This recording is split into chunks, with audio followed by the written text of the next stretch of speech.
Hi, I'm John Maxwell.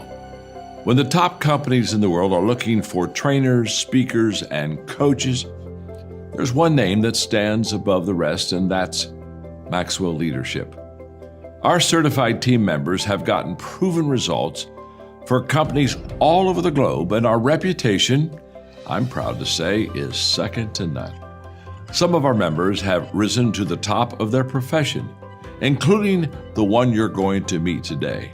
I proudly introduce you to my friend Bob Fabian Zinka. Welcome to the Leadership and Success Podcast with your host, Coach BZ, where we help you lead with purpose and succeed with impact. If you're ready to grow into the kind of leader others want to follow, this podcast is for you. If you're determined to elevate your success and leave a lasting legacy, this podcast is for you. As my mentor, Dr. John C. Maxwell reminds us, everything rises and falls on leadership. Our goal is simple: to inspire you, challenge you, and equip you with insights that can transform the trajectory of your leadership journey. Welcome aboard to another episode of the Leadership and Success Podcast with Coach B.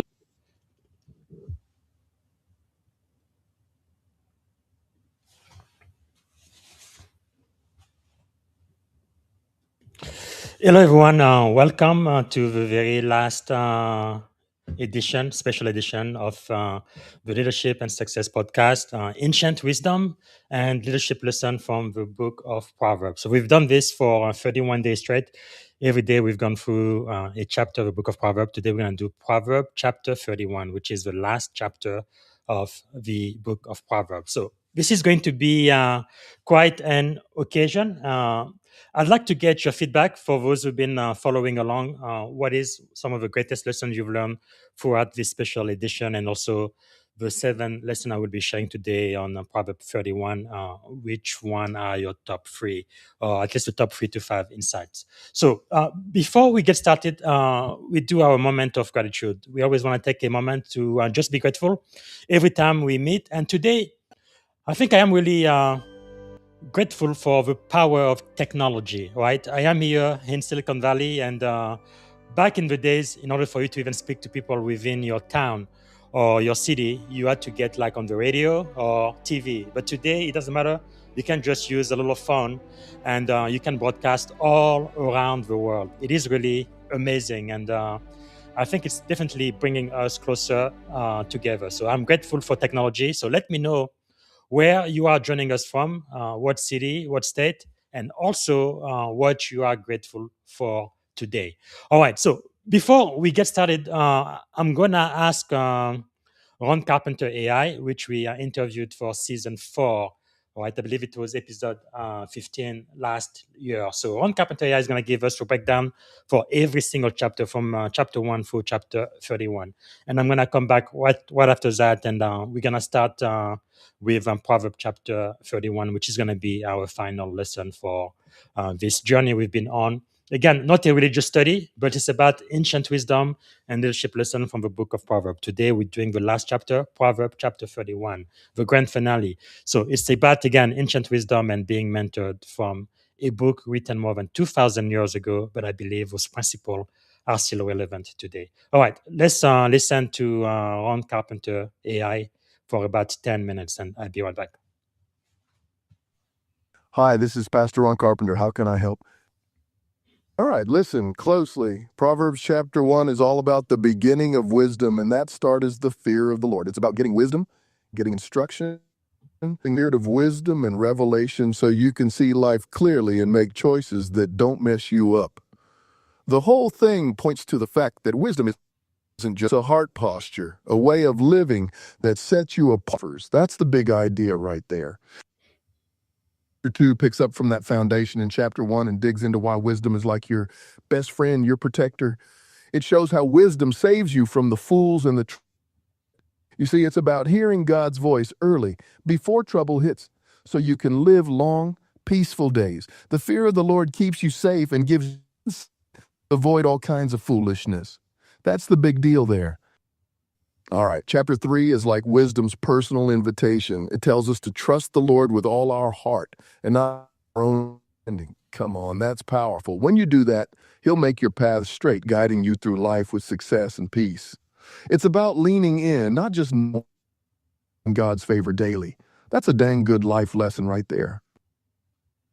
All right, chapter 4 is like the pep talk from your wise, loving dad telling you to grab hold of wisdom and never about guarding your heart because everything you do flows from it and you got to stay clear of folly that leads to destruction. It's a strong companion and your priority, period.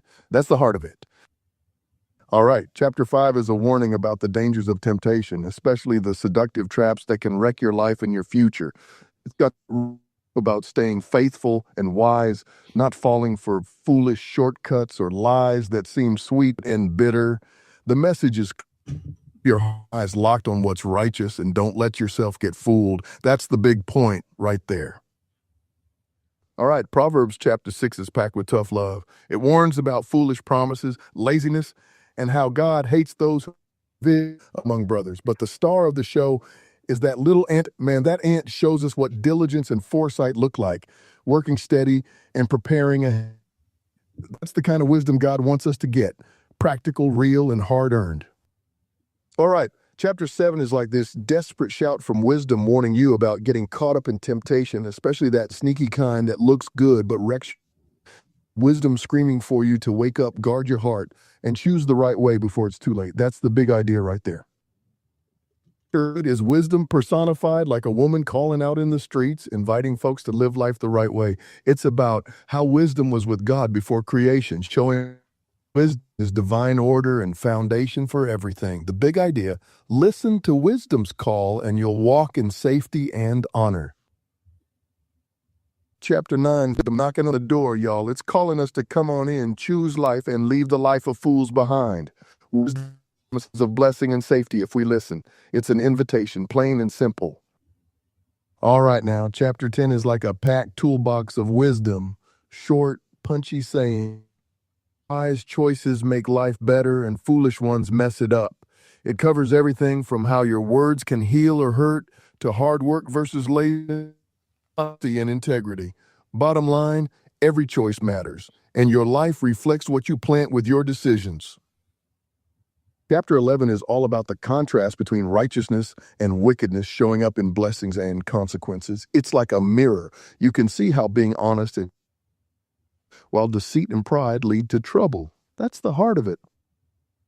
All right, chapter 12 gets into how your choices about speech, work, and integrity shape your life. It shows that a righteous person's will bring life, but fools just shoot off their mouths and cause trouble. It's a reminder that wisdom shows up in everyday actions and habits, not just fancy theory.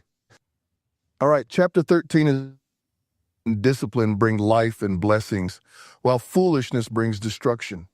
It reminds us that what we say and do shapes our future, so choosing the path is big time. It's like planting a garden. You reap what you sow, no doubt. All right, after chapter 14 in Proverbs, you keep seeing that pattern. Brings life and blessings, but foolishness brings trouble. The chapters that follow keep hammering home practical guidance on how your choices, your words, and your heart posture set you up or pain. It's like every chapter layers on that reality until it sticks. That's the big picture as you move past 14. Okay, Proverbs 15 is all about how your words show your heart and how the wise handle correction with calm and peace while fools stir up trouble. It's reminding us that a gentle answer can diffuse conflict and that fear of the Lord leads to life. That's the heart of chapter 15. Chapter 16 is all about trusting God. Let me tell you, that's some of the hardest stuff to do. It reminds us that our steps are ordered by the Lord, but we still make choices, and those choices help. So the takeaway, lean on God, but remember your decisions count too. Chapter 8 is down to tough times. It points out how peace is the arguing and how wisdom helps you navigate those rough spots instead of making them worse. That's the big picture for chapter 17. All right, chapter 18 is power of words can build up or break down and how wisdom shows up in how you talk and handle yourself.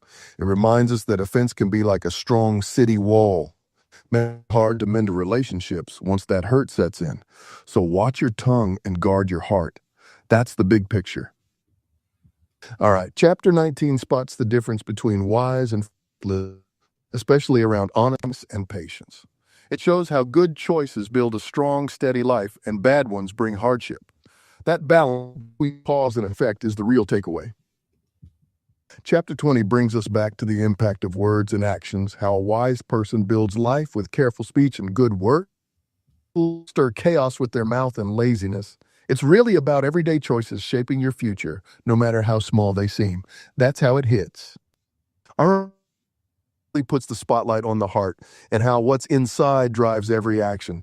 It reminds us that God looks at your heart's intent more than your outward show, and so keep that heart right and let God steer your course. That's the bottom line here. All right, chapter 22 brings a mix of wise sayings about reputation, humility, and raising kids, right? It's carry weight, discipline is love in action, and who you hang with shapes who you become. That chapter's like a handbook for building a life that lasts. Chapter 23 is all about guarding your heart. Integrity shine here. It warns against chasing foolishness like getting drunk or chasing after wealth that slips away. The big idea is choosing what builds you. Chapter 24 is like your blueprint for building a life that lasts, showing how wisdom helps you lay a strong foundation in relationships and character, and how patience and planning keep terms. It's reminding you to commit to the long game, not just quick fixes. Hey, glad you asked about chapter 25. It's kind of like this collection of wise sayings that focus on humility, patience, and the power of self-control. How holding your tongue can keep you out of trouble, and how keeping a wins more than quick anger. It reminds me that sometimes the best strength is quiet strength, you know? Chapter 26 calls out the stubborn and lazy, which, come on, it's like a reality check. Being reckless with your mouth or avoiding responsibility just digs your own hole deeper. That chapter's straight up no nonsense about messing up your life. Chapter 28 is like a spotlight on leadership and character, how honesty and humility lift you up. Pride, wickedness bring downfall. It's a call to choose wisely because the way you live shows up in what follows. Chapter 29 lays it down about how either build you up or tear you down. It shows how a person who stays humble and keeps control over their spirit walks in wisdom. Temper bring chaos. It's a powerful call to watch the heart because that's where life flows from. Hey guys, it's Proverbs 30, a chest of wisdom where a guy named Agur lays out lessons about humility, the limits of human understanding and the importance of depending on God. He points to small badgers, locusts, spiders as models of wisdom, showing how even the little things work God's plan perfectly. It's about recognizing your place, trusting God, learning from God's creation. That's the big picture right there. All right, Proverbs 30, wrap-up spotlight on a woman of strength, showing dignity, hard work, and kindness all wrapped up in God-fearing wisdom. It's a call to live honorable and character that blesses family and community. That chapter shows how godly wisdom plays out in everyday life. All right, listen up. The Book of Proverbs from chapters 1 through 31 guide showing us how to live wisely by getting our hearts right with God first, because everything starts there. That fear of the Lord is the beginning. It teaches us how to speak, how to lead, how to make decisions that build life and community instead of tearing it down. The leadership take matters more than charisma or speed. Humility, patience, integrity, and wisdom are what make a leader truly effective. Whether it's ancient time 5, it's about being consistent under pressure, living truth, and serving others with a humble heart. That's the real deal, friend. Listen, that's the million-dollar question, right? Scripture like Proverbs, even though it was penned over 2,000 years ago, is that it gets down to the heart. The human condition, the choices we make, the way wisdom works in any age, change as much as we think. The struggles with pride, fear, patience, and faith are just as real now as then. God's wisdom is timeless, and that's what 25. All right, so that was a great summary from Ron Carpenter AI from Proverbs chapter 1 all the way through chapter 31. Again, it's really amazing how things change, but really they don't change. There is really nothing new under the sun. That what was true 2,000 years ago is still true today. So we're going to start then with Proverbs chapter 31. let me start with the big idea. And while I'm speaking again, please let me know where you are joining from, what city, what state, and which country if outside of the US, and also what you're grateful for, and also your insight on the book of Proverbs so far from chapter 1 through chapter 31, which we are going to cover. And we're going to end this special edition of the Leadership and Success podcast. So, what's the big idea about Proverbs chapter 31? This chapter presents a full spectrum portrait of leadership excellence. Right? It opens with a mother coaching a future king on restraint, justice, and responsibility, and concludes with a celebrated description of a virtuous leader whose influence blesses family, community, and future generation. That's legacy. All right. So this chapter teaches that true leadership is not defined by your position or your gender. It doesn't matter if you're male or female, black or white, but by character. Right. Reminds me of what MLK said. Right. It's about not the color of your skin, but the content of your character. That's really what truly defines a man, the measure of a man. Something else that Sidney Poitier said, right? The measure of a man, your character, discipline, service, and stewardship. So, Proverbs chapter 31 reminds us that leadership credibility is built quietly, consistently, and courageously, long before applause ever come. It's really about legacy. So, the big theme here is leadership that serves, strength that builds, and character that endure. All right, leadership lesson number 1. We're going to be talking about the power requires restraint. Power requires restraint. Verses 1 through 3. First, we have a note from Mishra. She says, fantastic initiative. Taking this conversation live makes it even more impactful. Love how you extended thought leadership beyond LinkedIn to a wide audience. This discussion on leadership, risk, and resilience are truly needed right now. Thank you so much. I appreciate the consistency and service-driven approach you bring to the community. Looking forward to tuning in and learning from the session. Thank you so much. And somebody else says, Grace watching from Maryland, USA. Let me see if I can find out who that is. Sometimes I don't get the names here, but LinkedIn. Okay, it looks like. Hold on a second.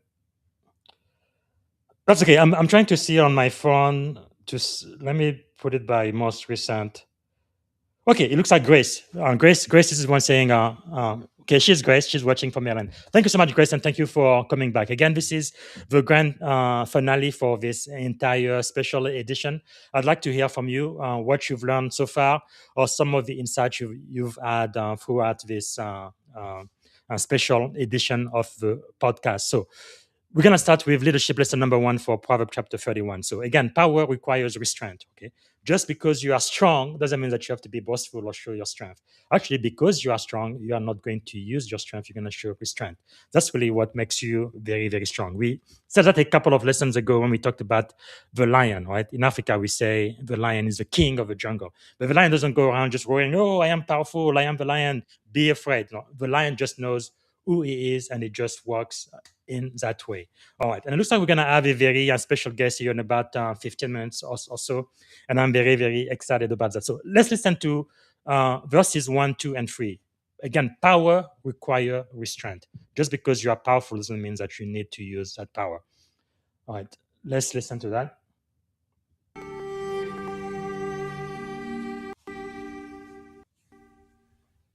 The words of King Lemuel, the utterance which his mother taught him. What, my son? And what, son of my womb? And what, son of my vows? Do not give your strength to women, nor your ways to that which destroys kings. Do not give your strength. You are strong enough. You do not have to prove it. Show some restraint, right? Because leadership authority is fragile when desire goes unmanaged. So before a king is warned about policy or warfare, he is warned about self-control. That's really one theme that goes through the entire chapters of Proverbs, self-control. If you cannot control yourself, you cannot lead others. Because personal compromise is often the first crack in public leadership. And as a leader, really everything you do is public. Even when you think nobody is watching, somebody is watching, always. Somebody is watching. Okay, leadership that serves. And I believe that is Grace again. Thank you so much for sharing that. So the insight here is you have to guard your time, your energy, your emotion, and your integrity. Most importantly, your integrity, your character. It's the most important thing you have. Because if you lose your reputation, you don't have anything. Okay. Leaders who fail privately, they will eventually fall publicly as well. It's only a matter of time. And that's another reason why I really love reading biographies, books from people who've lived long before I was here, read through their experiences, what they did right, what they did wrong, how they achieved great success, but also how they failed and how they dealt with their own impulses and failure and addiction or temptation, because that's how I learn what to do, what not to do. Okay. So where are you leaking energy right now that weakens your leadership? And what habits strengthen or drain your moral authority? So, great leaders master themselves before attempting to lead others. I think leadership is really an interpersonal work. It's really about you. Know thyself, your strength, your weaknesses, know who you are, and then really building on those strengths and building a culture, building an atmosphere around you that is going to make it easier for you to do the right thing without having to use your willpower or having to face temptation.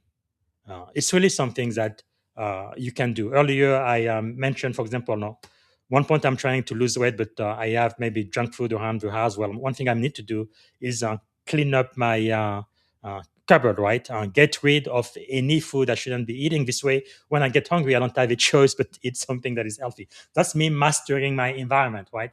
My atmosphere is my business. Make it easy for me to do the right thing. This way, I won't get tempted. I don't have to use willpower or energy to do that. I can just focus on my mission or my goals. Okay, leadership lesson number 2.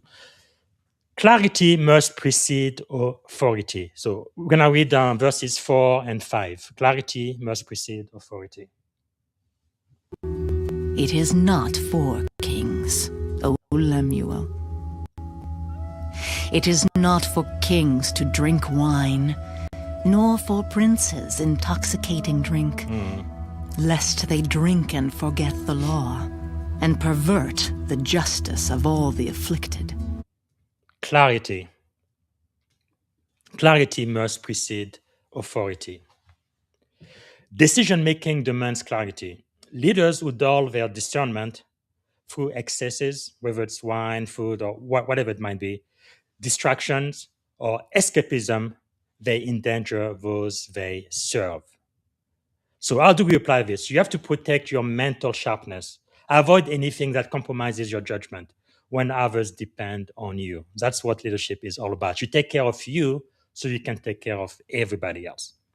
What clouds your clarity when decisions matter most? No, it might not be drinking for you. It might not be smoking or whatever it might be. What is it?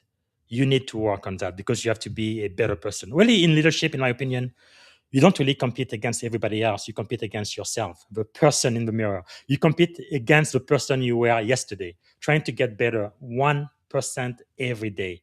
Also, if you get a chance, I think I still have a picture here. Listen to Alison Walsh. I talked to her a couple of days ago, season 5, episode 27. One thing she said that really blessed me is as a leader, she tries to be better just 1% every day, not 10%, not 50%, not 100%, just 1%. Just do a little better every day, but be consistent. And before you know it, by the end of the month, the quarter, or the year, you're going to be so much better than you were when the year started because you are a leader. So how do you recover focus when pressure mounts? Because in my opinion, your character really shows not when everything is going well, not when you are making money and flush with cash and things are just rosy. It's when you are challenged, when you are stressed. That's really when the real you comes out. And who is the real you going to be? All right, so authority without clarity becomes liability. All right, leadership lesson number 3. Let's read verses 8 and 9 because leadership is advocacy for the voiceless. Verses 8 and 9.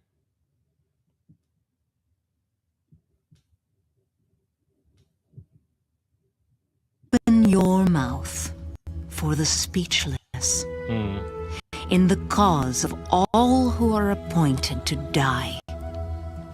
Open your mouth, judge righteously, and plead the cause of the poor and needy. I really believe at this certain point, leadership is not about you, but it is about other people. I think that's how you go from success to significance. I think for most of us, no, I don't think it is selfish and I don't think it's wrong. When you're poor, you don't have anything, just starting life. Yeah, you want to have a certain level of success, right? You want to have enough money to pay your bills, take care of your family and all that. Nothing wrong with that. But at a certain level, though, I believe once you take care of all of your needs, right? Money doesn't mean anything anymore. That's exactly what happened to me about 5, 6, 7 years ago. Right? You already have a car. Now, how many cars do you need? Right? You can have 5, 6, 7, 8 cars. Okay, you can only drive one car at a time. How many houses do you need? You can have 2, 3, 4, 5 houses. You can only live in one house at a time. How many boats are you going to need to have? At a certain level, you're not going to be fulfilled with money and just grabbing things anymore. Right? You're going to need to start making a change from your personal success to significance, where you start helping other people get success, having other people live on purpose and really find the reason why they were born and start working towards that, right? I think that is really what is going to satisfy. At least that was true for my own experience. So sometimes it's not about you, but it's about other people. Yes, your need are met, but can you help your community? Can you help a young man, a young woman who's in the situation where you used to be 15, 20 years ago? Can you help somebody who doesn't have the ability to pay you back, who absolutely cannot repay you for your goodness and your mercy? Can you do that? I think that is really leadership, paying it forward, right? Biblical leadership is not neutral. It calls leaders to defend dignity, pursue justice, and use influence to protect the vulnerable. So you might not be affected by injustice, but what are you doing about the people that are being affected in your city, in your state, or in your country, or even around the world? What are you doing about that? Or what can you do? So use your platform to elevate other people, not just yourself. Silence in the face of injustice is still a decision. I know Martin Luther King talked a lot about that. So many people stay quiet during this civil rights movement. A lot of Christian white people, they had a lot of privilege in this country, and they weren't against black getting their civil rights, but they didn't do anything to help. They just kept their mouth shut and just lived their life. Martin Luther King used to say Sunday morning was the most segregated hour in America because we have black churches, we have white churches, everybody goes into their own corner. Definitely not what, for those who read the Bible, what Jesus taught. So sometimes as a leader, you do have to be courageous and you have to take a position. You have to speak up. Even if it's risky, you have to speak up. That's leadership. All right, so who depends on your voice right now? Can you speak for somebody or someone who cannot speak for themselves? Where are you being called to speak with courage? In the US Navy, every sailor knows our three core values: honor, courage, commitment. You have to have courage as a leader in order to stand for what you believe in sometimes. And if it doesn't cost you anything, then maybe it's not courage, really. Just think about it. So leadership is measured by who benefits from your influence. Again, I understand for most people, it's me, myself, and I, and you have to take care of yourself. But once you achieve a certain level of success, I really believe it's your duty, it's your responsibility to help somebody else. And that's what we are all called for. Okay, leadership lesson number 4. Excellence is built through diligence. So we're going to start with verse 10, and that's also where it talks about the virtuous woman. No, I may talk about marriage a little bit toward the end, but excellence is built through diligence. So if you are looking for a partner right now, I think you need to look for somebody who has an excellent spirit. They don't have to be perfect, Nobody is, but someone who has an excellent spirit, someone who does that 1% better every day, someone who really truly is reflective and wants to be a good person to society. Excellent and diligent, right? That's a very, very important trait, I believe, in a lifelong partner. But it's a great trait for leadership as well. So excellence is built through diligence. Let's read verses 10 through 19. Who can find a virtuous wife?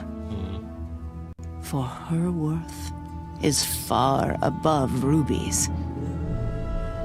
The heart of her husband safely trusts her, so he will have no lack of gain.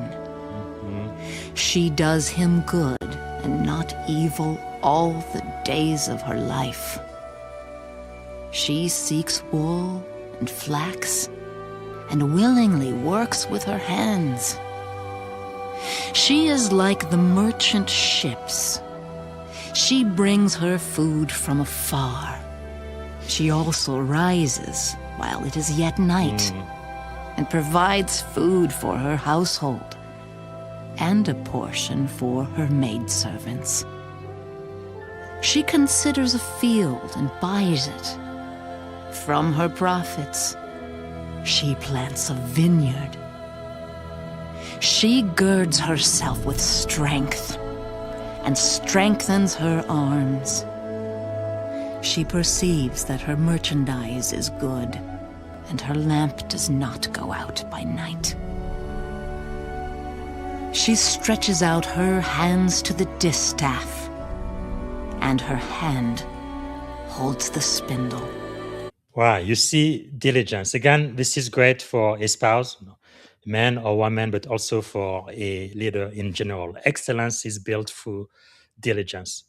The passage really reveals discipline, execution, having an idea and then following through, preparation and initiative. Again, Brian Tracy, one of my dearest mentors, he really taught me that each hour you spend planning is going to save you up to 10 hours of execution. You have to measure twice and cut only once, right? That is diligence. That is preparation. And Oprah said, success is when preparation meets opportunity. You have to be prepared before the opportunity comes, because once the opportunity is here, it's too late to prepare. All right. Leadership. And those are really the type of characteristic I believe you need to be looking for in a marriage. I know they say about 50% of people who get married, they end up in a divorce. But one thing you need to be looking for before you say I do, I believe, is to find a person of integrity. They don't have to be perfect, but they need to have a mind, I want to get better, I want to add value.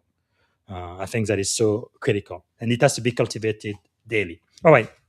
So lead with intentional effort, right? High standard combined with consistency produce trust and result.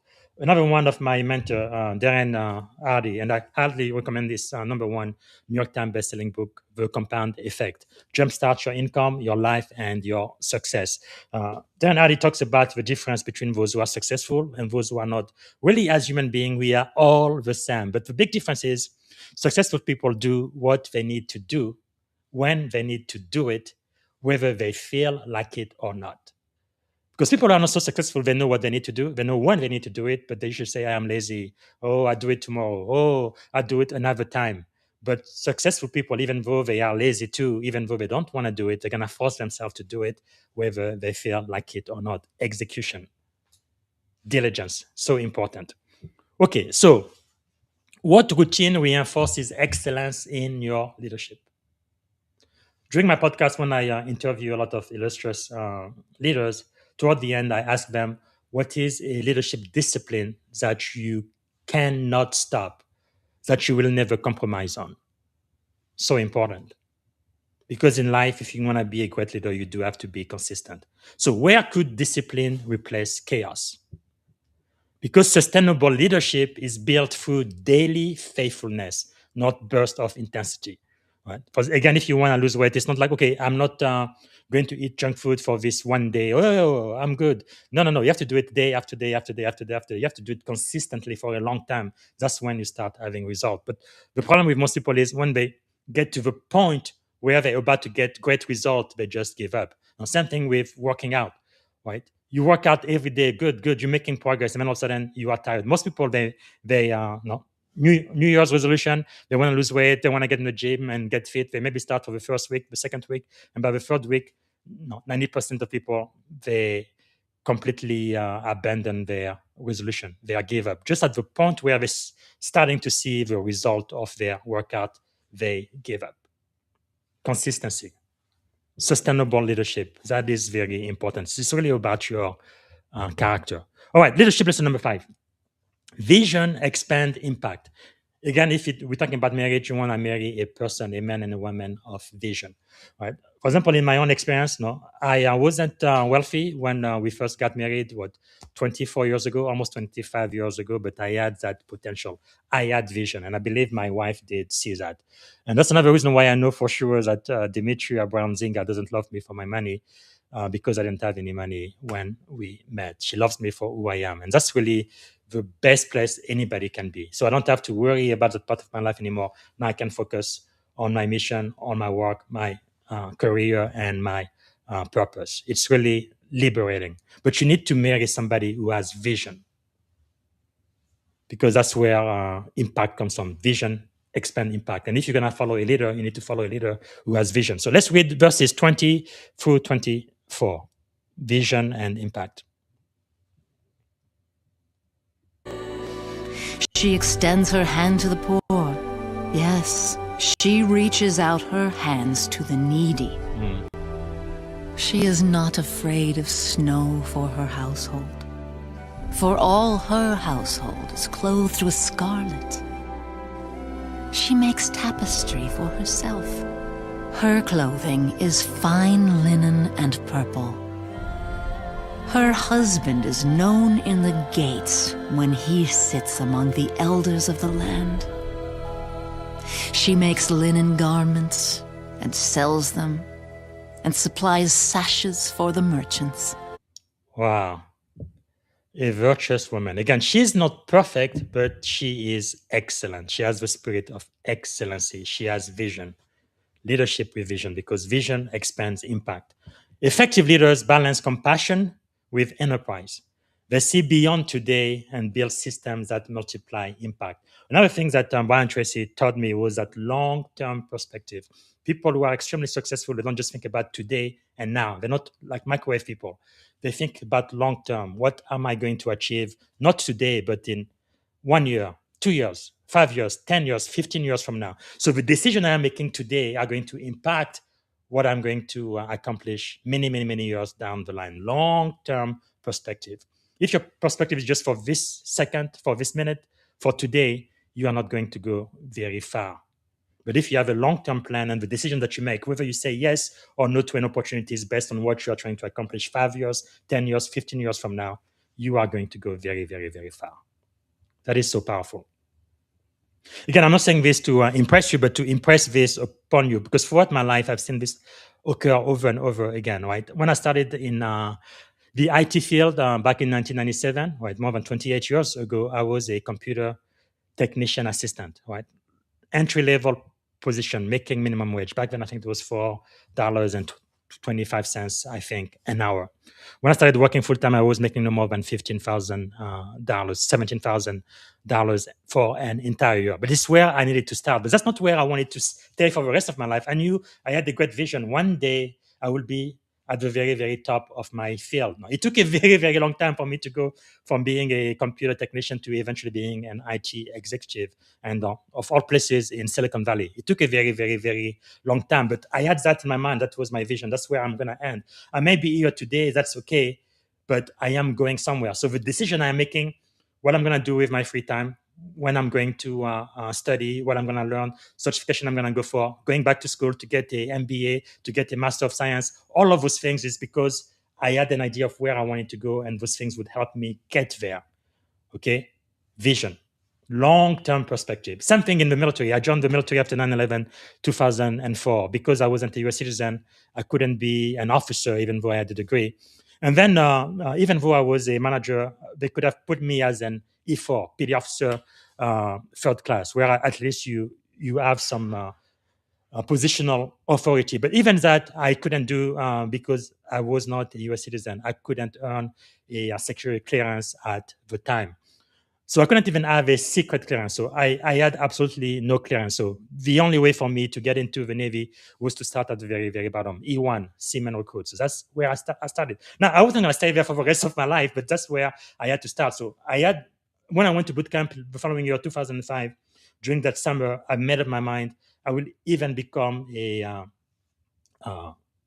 chief. So a senior enlisted member or a senior officer, O5 commander, which is exactly what I ended up being. But again, you start at the very, very bottom and then you get to the top, right? Why? Because you have vision.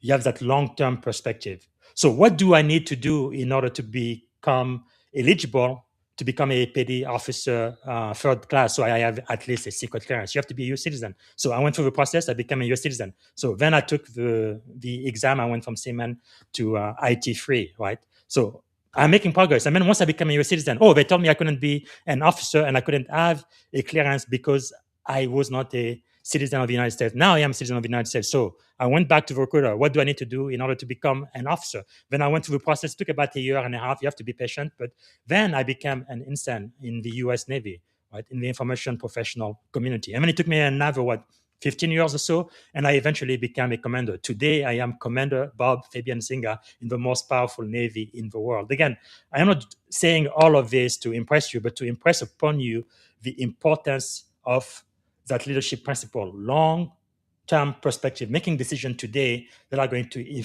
affect your future 15, 20 years down the line. Wow. It's not going to happen overnight, but it will happen if you are consistent, if you have a plan, if you have a vision and you keep working your plan. Very, very, very powerful. Okay. So see beyond today and build systems that multiply your impact. Think long term, right? Not just today and tomorrow, long term. Build solutions that serve people while sustaining the mission, because that's going to build your legacy. So how does your leadership create opportunity for other people? And what system are you building that will outlast you? Because visionary leadership blends purpose and practicality. I believe execution is everything.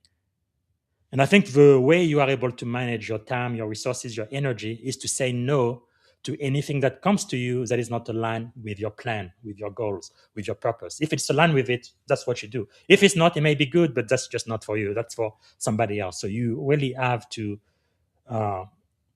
forcefully, right, extremely prioritize your time, your energy, what you are available to do. Powerful lesson. Okay, leadership lesson number 6. We are almost done. Character is the leader's greatest asset, your character. Let's read verses 25, 26, and 27. Character is your greatest asset. Strength and honor are her clothing. She shall rejoice in time to come. She opens her mouth with wisdom, and on her tongue is the law of kindness. She watches over the ways of her household and does not eat the bread of idleness. Wow. We're talking about character. When it comes to marriage too, when you're going to be choosing your partner, make sure they are people of character. If somebody is lying to you right now, you are not even married, they're going to lie to you when you get married. If they are cheating on you right now, you are just engaged, they're going to cheat on you when you get married too. Character. When you see those red flags, do not ignore them. When you see a flaw in somebody's character, absolutely do not ignore that, because that's a sign of things to come. Don't think, I am so wonderful, I'm going to change them. No, you cannot change anybody. The only person you can change is yourself. Character is the leader's greatest asset. If somebody doesn't have character, do not get involved with them. I'd rather lose money than deal with somebody who has no character. Because if they are lying on somebody else, they are cheating on somebody else, eventually they are going to lie and cheat on you. Because at the basic level, I believe that people are the same no matter what. We are who we are, right? And when somebody shows you who they are, Oprah said that, and I think she learned it from her mentor. When people show you who they are, believe them. Don't ignore it, believe them. And then make up your decision what you are going to do. Okay, so when it comes to leaders, again, character is key because reputation follows character. And strength and dignity are not situational. They are won daily through consistent value. That's why the best leaders, they may have very, very high standard, but they are fair, they are consistent, they are people of character, honor, integrity. Again, the three values in the US Navy for every sailor: honor, courage, commitment. For the 250 years that the Navy has been around, every sailor, that's our core value: honor, courage, and commitment. Honor, character. Wow. So live in alignment with your core value, who you are. Who you are when no one is watching will define who you become when everyone is watching. So does your private life reinforces your public leadership or persona? And what virtues define your leadership brand? Everybody has a brand. Again, we talked to Alison Walsh, but we talked to many other people too on my podcast, and she's a brand builder. She says everybody has a brand, and you have to be conscious of what your brand is. What is your reputation? What are you saying to the world when you have your mouth shut? What are you saying with your action? What are you saying by the way you act, by the way you treat people? Because character sustains leaders long after titles fade. Again, one of my newest, dearest mentor, General Milford Beagle, told me that during our interview, season 4, episode 121, right? He said that rank is rented, but trust is earned. Whatever position you have right now, you're not going to have that position for the rest of your life. But time will come in the Navy. I am a commander now. The Navy is going to say, okay, time is up. Commander Zinga, we don't need you anymore. We're going to force you to retire. Or something might happen, I might resign or whatever. But whatever position you have now, it's not going to be your position for the rest of your life. No, it is only for a specific, a short period of time. But if you want trust, you have to earn it. Okay? Character sustain leaders long after titles fade, and your title will eventually fade. Okay, this is the last lesson, and then we are going to have a very special guest. Leadership lesson number 7. Legacy is the final measure of leadership. So I'm going to have a bonus lesson for you as well. But lesson 7 is supposed to be the last lesson for Proverbs chapter 31. Legacy is the final measure of leadership. So verses 28, 29, and 30. Legacy is the final measure of leadership. Here we go. Her children rise up and call her blessed. Her husband also, and he praises her. Many daughters have done well, but you excel them all. Charm is deceitful, and beauty is passing.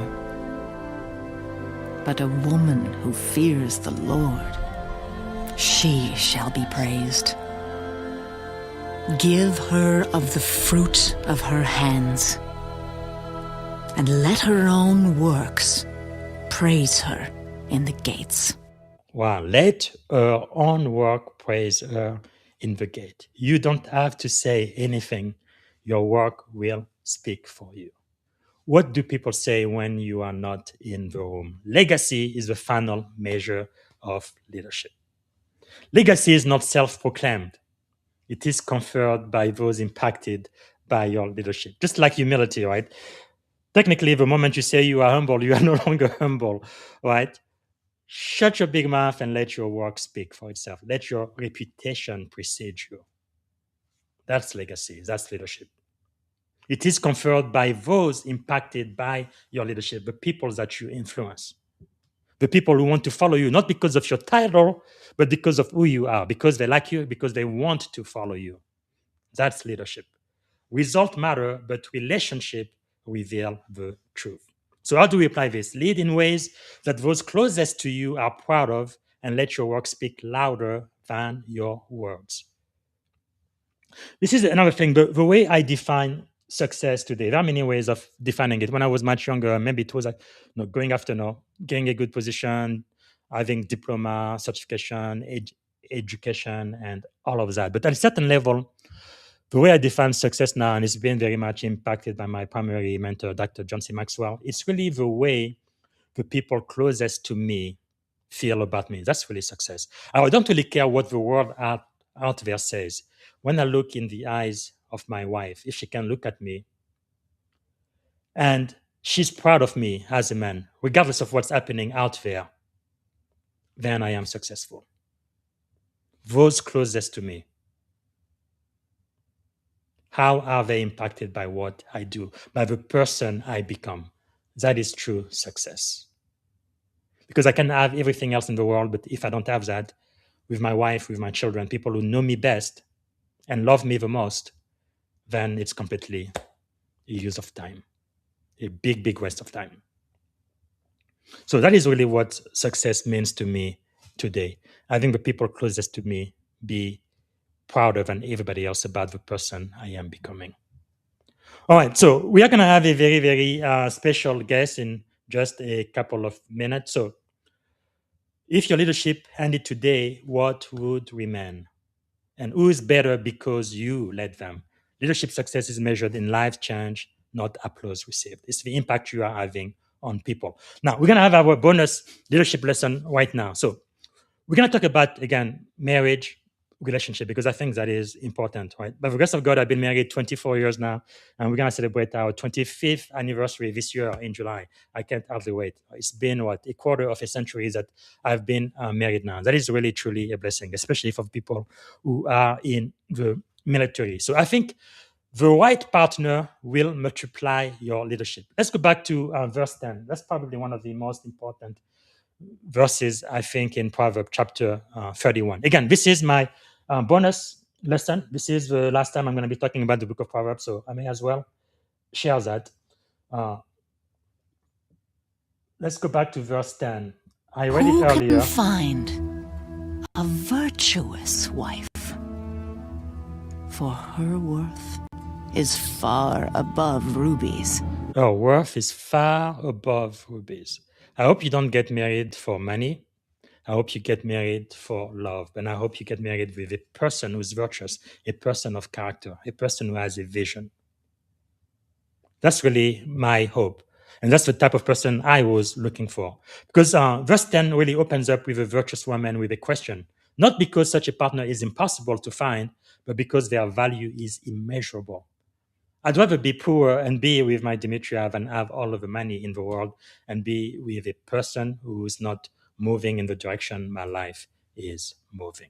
Because beauty eventually will fade. The way people look, they're not going to look that way in 50 years. I guarantee you that. So if that's all you are going for, your marriage is going to be short-lived. Maybe that's why some men decide to get divorced and get married with a younger model or whatever. But that's not happiness. That is not fulfillment. That's not what I want. Okay. You need to find a person, a woman, whose value is immeasurable, more costly than gold or silver, a person of character. The Hebrew concept behind virtue speaks to strength, a person with strength, moral courage, trustworthy. Can I trust that person? Excellence of character. For leaders, this verse really reminds us that success is not achieved in isolation, right? The right partner does not compete with the mission, but they strengthen the leader. They stabilize the home and safeguard the future. Whenever I go on active duty, whether it's for a couple of weeks or a year or longer, I don't have to worry about my kids. I don't have to worry about my home because I have a partner who takes care of it. She's got my back. That gives me peace of mind. Wow. Character, virtue. So a virtuous partner will multiply clarity, reinforces integrity, and provide unwavering support through seasons of scarcity, sacrifice, and success. The kind of person who's going to stay with you when you lose all of your money and all of your wealth. Character. For better or for worse, in sickness or in health. Character. Wow.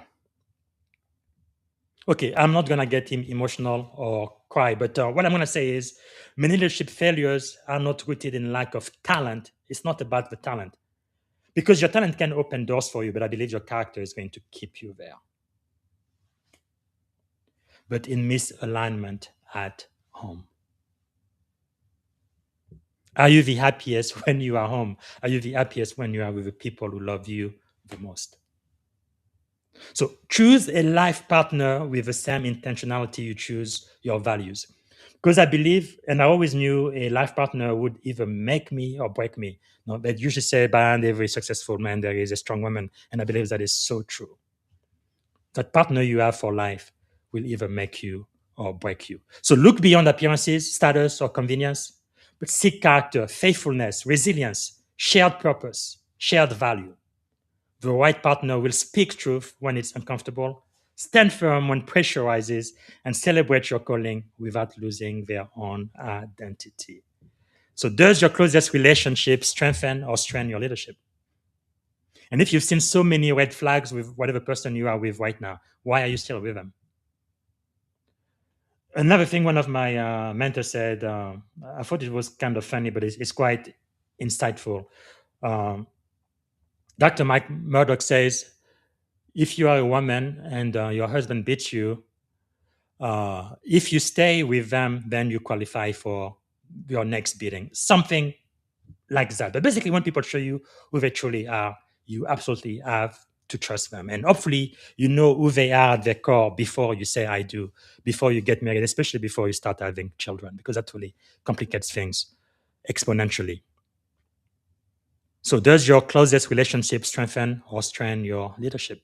The people you are around, do they increase your energy or they weaken you? How do they make you feel?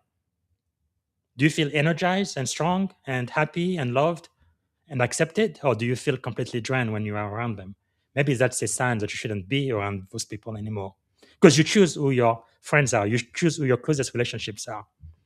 Jim Rohn says you are the average of the 5 closest people to you. So, are your values aligned at home and in public?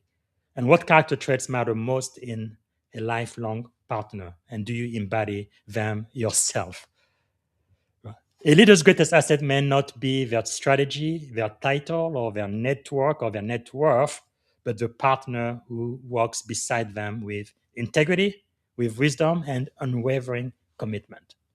I am committed to you for life, no matter what. All right.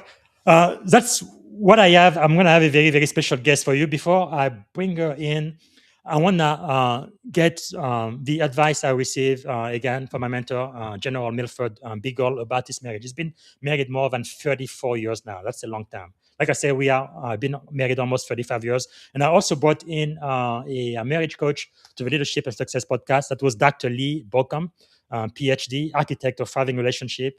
And there's a serial best-selling author, Thriving Under Pressure. You should watch it, season 5, episode 20. You really get a lot of great insight about marriage. So for now, let's listen to what General Biggs has to say about the success of his marriage.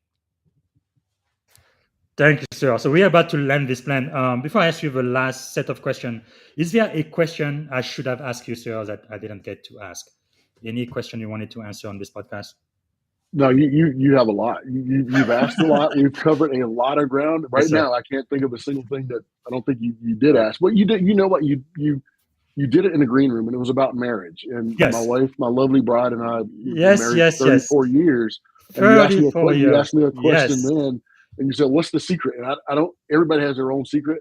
I don't think there is a particular secret, but one thing is, it's about compromise. You know, in any relationship, you know, with your significant other, your spouse, it's always about compromise, and never forget the point of it's 2 imperfect people striving for perfection.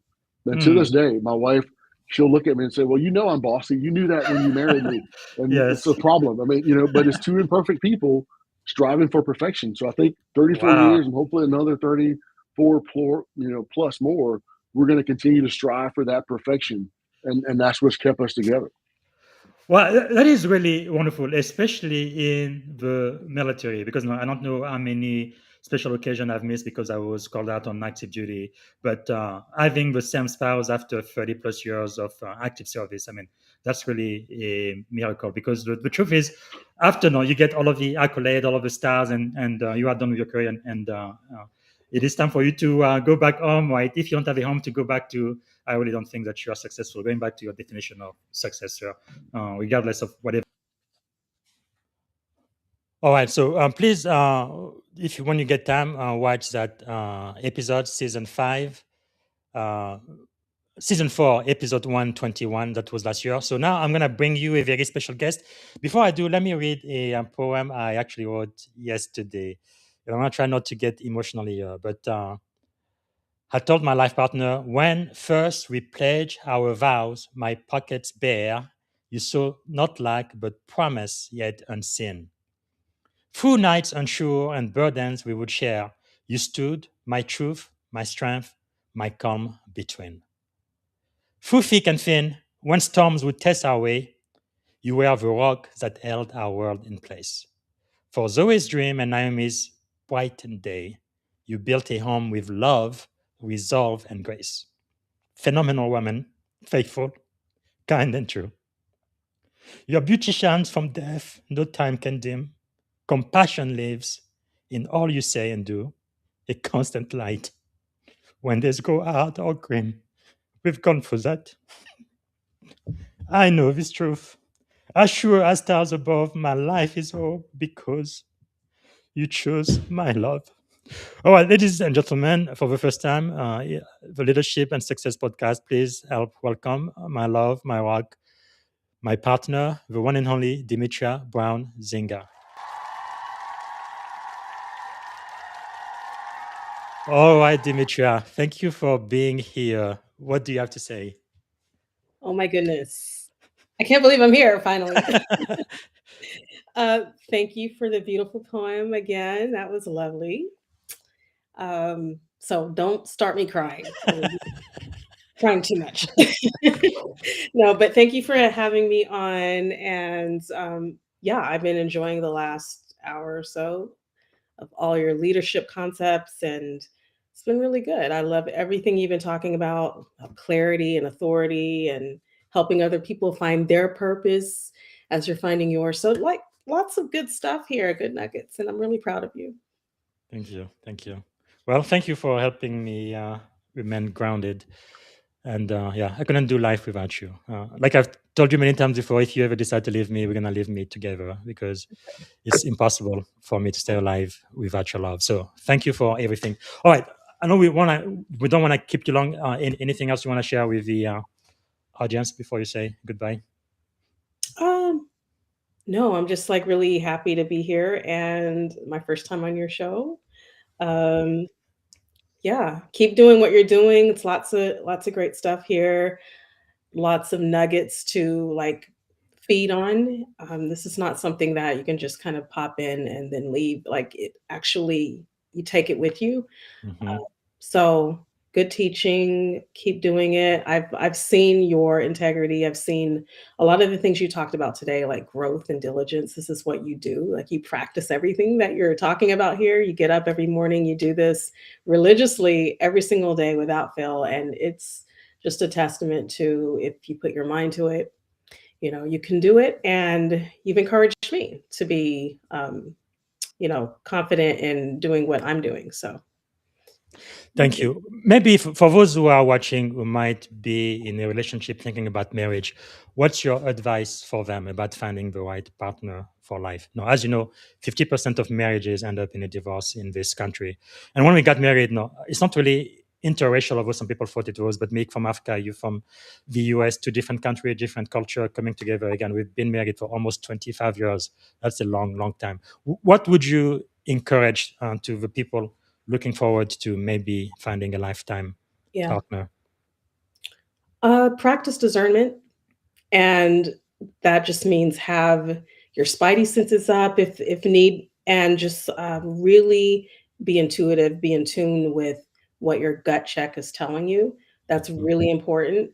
And if you're a person of prayer, a spiritual person, pray.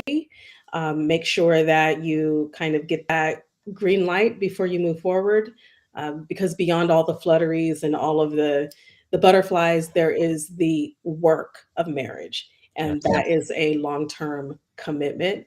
And so you have to really, really want to be in a committed relationship, to have someone that loves Mhm. you, but that you also love. It's a two-way street. And so I think it's really important that, um, I think in today's society, especially when people are just looking for convenience, but it's really important to look at marriage as a commitment on both sides. Mm. And so just really stay in discernment, stay in prayer, and don't just look at how you feel now, but Yes. look at the future of that commitment you're making with the other person. That is so powerful. When did you know that I was the right partner for you? If you want to share it, if not, that's okay. Yeah, I think you and I both kind of discovered that together, right? We had our little test that we, Yes, yeah, I have my own version, but your version is and I better. have Yes, my please. version. Yeah, I think it was prayer. It was also just observing the elements of my life, right? People around you will let you know. So Yes. you have loved ones, family, friends, and just those Yeah. words, and you kind of get a feel for if this is right or not. And it just felt right. And I knew it was right because so Yes. many things were in alignment and were falling into place. So I didn't question whether or not you were the right one. Like it just was kind of like that discernment. Like I knew that I would spend my life with you. So, Wow. but Thank you. there's more to that So story. honored. Yeah. Okay. Last question. I'm gonna have to let you go for those who are already married. So we've been married almost 25 years. 25 years in July. Different background. We grew up in different country, different continent, separate life, and now the two coming together and living this wonderful life together. What do you think is the secret of our marriage? Why have we lasted so long? Almost a quarter of a century. You think? I really think the deepest shared interests. So there's the concentric circle, right? You have shared interests. We have a lot of things that we do that are similar, but Mhm. it goes far deeper than that. And I think that's where we're spiritually compatible. I think that is what has kept us together all these years because at the core of everything, there's, our shared faith that has drawn everything else in our lives closer together. Wow. So yeah, I think that's what it is.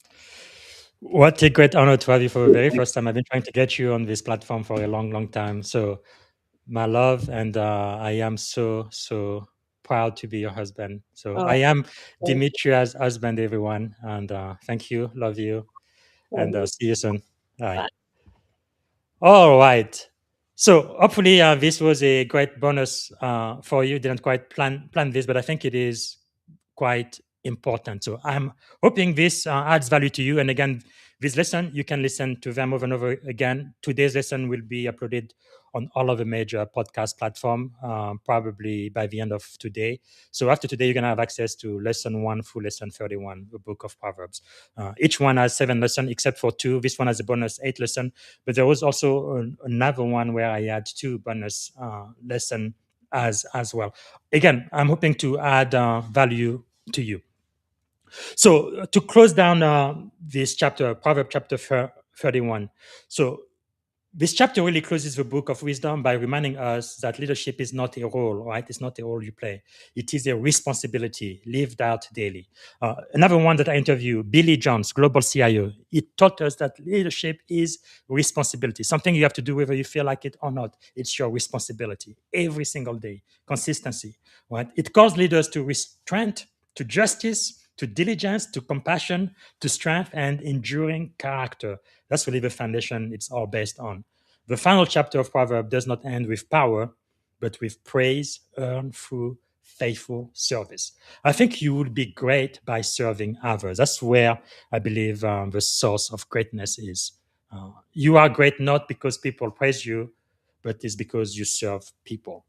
That is what makes you great. All right. So now, as a big closing, again, this is the very end of this special edition of the Leadership and Success podcast. We went through the Book of Proverbs for ancient wisdom. We've been mentored by it every single chapter. Again, not a religious study, but really a study to find wisdom and leadership lesson.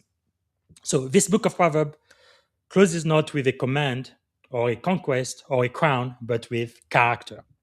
From the opening call to fear of the Lord in chapter 1 to the portrait of a life well lived in chapter 31, Proverbs reveal a simple yet demanding truth. Wisdom is not learned in moments, It is forged through daily choices. You have to make the choice to lead every single day. You have to make the choice to do the right thing every single day, not just once in a while, but every day, every opportunity. Because leadership in God's economy is not about charisma or control. It's not about your talent, but about discipline, discernment, humility, justice, and faithfulness over time. Brian Tracy is another one of my mentors who told me many times someone who is disciplined, who is consistent, who is diligent will run circle around someone who is extremely talented. Because sometimes people who are very, very talented, high IQ, they're kind of lazy like everybody else. But if you build your character and you are disciplined, you wake up before everybody else, you go to sleep after everybody else, you work while you are working, you are diligent, you add value consistently, not just for one day, not just for a week, but over and over and over again, eventually you are going to surpass the people who have a lot more intelligence, who have a lot more talent and skills. Because the skills, you can learn them. But character, if you don't have it, nobody can really teach you that. Okay. So Proverb teaches us that every path has a price, every decision shapes direction, and every habit becomes destiny. So it's what you think, how you feel, what you do, and then that's going to affect your path, your destiny. It reminds us that integrity is built privately before it is tested publicly. It shows us that words can heal or they can destroy.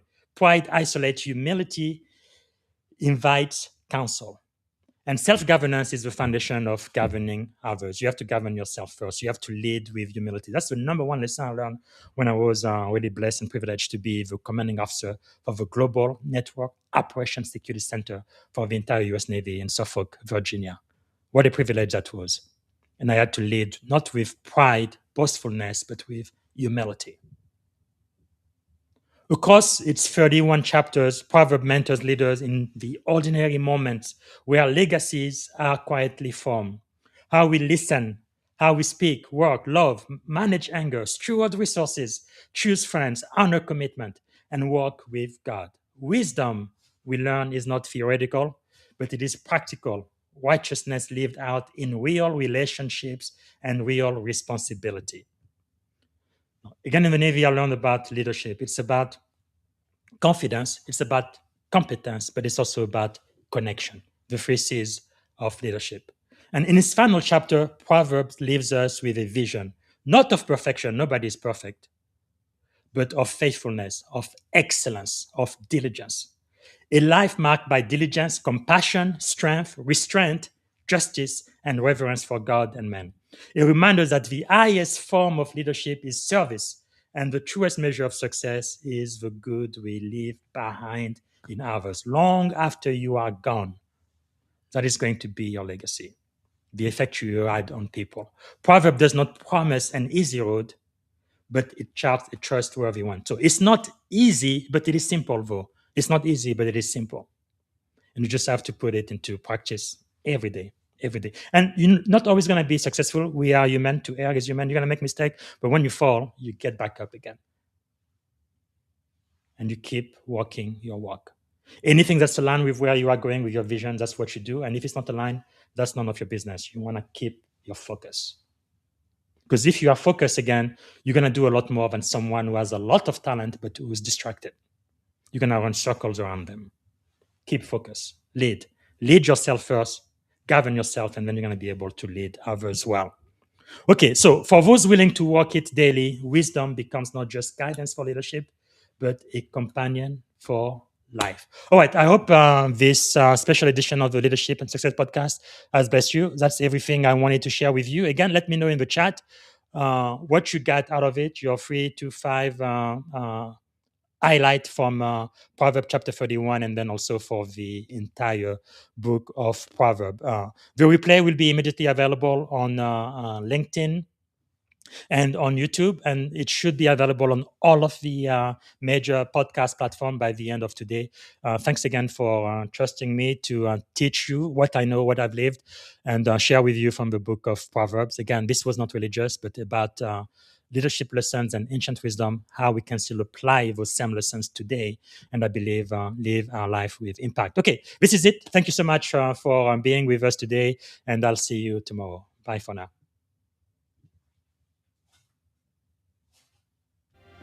Thank you for tuning in to the Leadership and Success Podcast with your host, Coach BZ. If today's episode added value to your leadership journey, be sure to subscribe, share, and join us again for more wisdom nuggets on how to lead better and achieve greater success. Remember, leadership is the most critical skill of our time. The world will always need leaders to inspire others, drive innovation, and execute meaningful strategy. So why not count yourself among the bold leaders shaping the 21st century? Until next time, stay inspired, stay committed, and keep leading with excellence.